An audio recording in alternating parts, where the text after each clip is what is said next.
everybody. It is Ashley, the Urge Warrioress here. And today the theme of my video is going to be about the body and how it keeps score.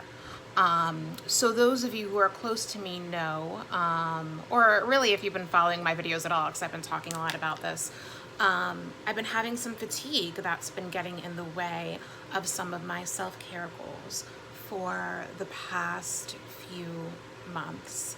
And I'm getting some answers as to why.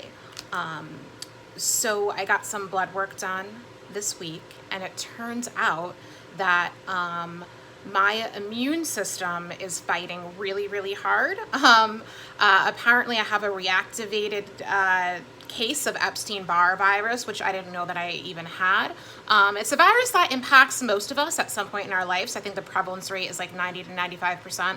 A lot of times it causes mono in people. I've never had mono to my knowledge. But yeah, like it impacts everybody's immune system slightly differently.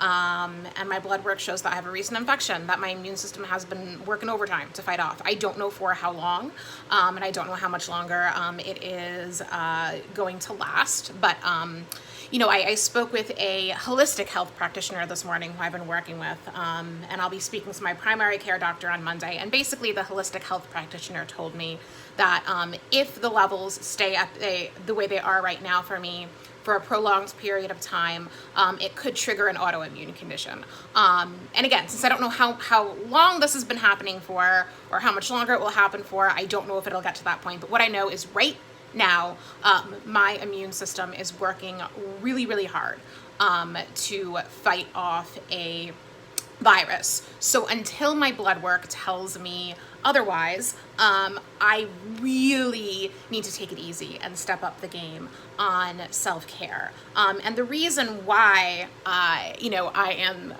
talking about the phrase, the body keeps score, which is also the title of an excellent book that I would recommend, is because one of the things that can cause the reactivation of this virus, you know, and autoimmune conditions is stress. Now, I have not been, the past couple of months have not been particularly stressful for me.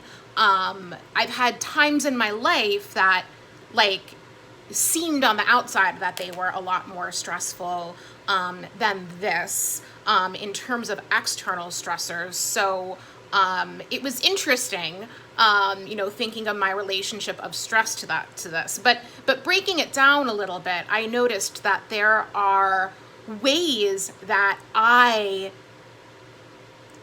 make things more stressful in my head, right, than they need to be. So even though I haven't been faced with some, like, as many external stressors as I have in other points of my life, I have been noticing ways, and this is not new, this has happened all the time, and maybe it's finally catching up to me, ways that I worry, you know, primarily in the form of worry. I kind of create dilemmas in my head that are not necessarily the objective reality of it. The stakes are not as high as I think in my head. And, you know, I think that emotional stress is catching up to me.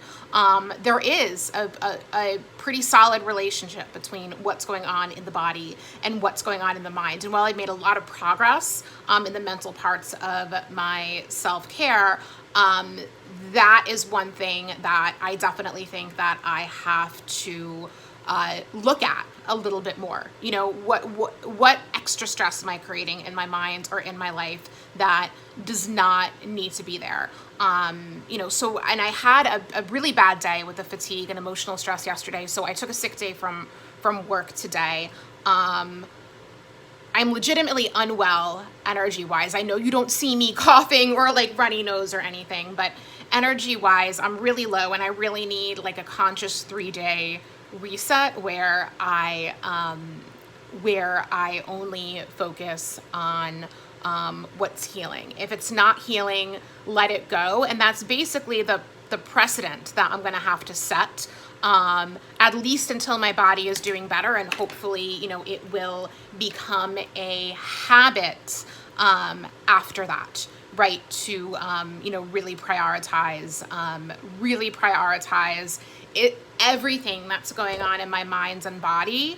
That now becomes the priority. It's been a priority, but I've been balancing it with other things. And now I'm like, you know what? That needs to go aside and this needs to go first. And as somebody who's prone to anxiety, you know, there was part of my brain that was almost primed to react to this like, oh my God, you're going to have an autoimmune disorder and you're going to be sick forever and you're not going to have energy. You know what? I'm not even going to like mimic what that sounds like right now, because I don't even want to conjure that energy. And I think so many of you know what I'm talking about, because if you're, you know, if you're like attracted to this, you know, this series that I'm doing, my guess is that you can relate to a lot of this. So I think many of you know what that train of thought sounds like. And I think I've been doing a really good job today so far with like putting a stop to that when it starts and shifting it to faith and hope. You know, how can I relate to the situation with faith and hope? And I think hope is particularly important because there is, especially in my case, this could be very temporary. You know, like this could go away very soon and not come back. But, and it might not, you know, I really don't know. But there's no harm that can be done by prioritizing healing right now. And maybe that's a transformation that even when I'm physically better, it will get me in the habit of becoming better at, you know, and faith is just, and I'm not talking about faith in a specific higher power here, but more so, faith in the power of healing and the power of change. You know, this is a time where possibilities, you know, keeping my mind open to many different possibilities is going to be beneficial right now. Because my natural tendency, especially in the anxious brain, is towards worry and cynicism. And I'm looking at this as maybe an opportunity where I can grow out of that and be in the headspace of, you know, how can I apply faith and hope to this rather than going down the old anxiety train, because that's probably going to make my body worse too.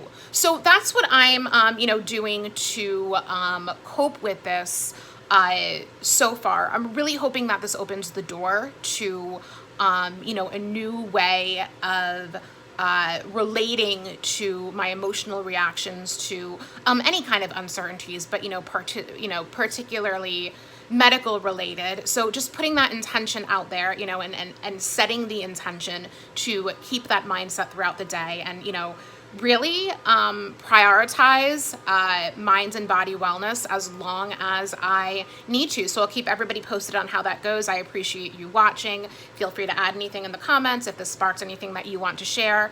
And I look forward to communicating with everybody soon. Thank you.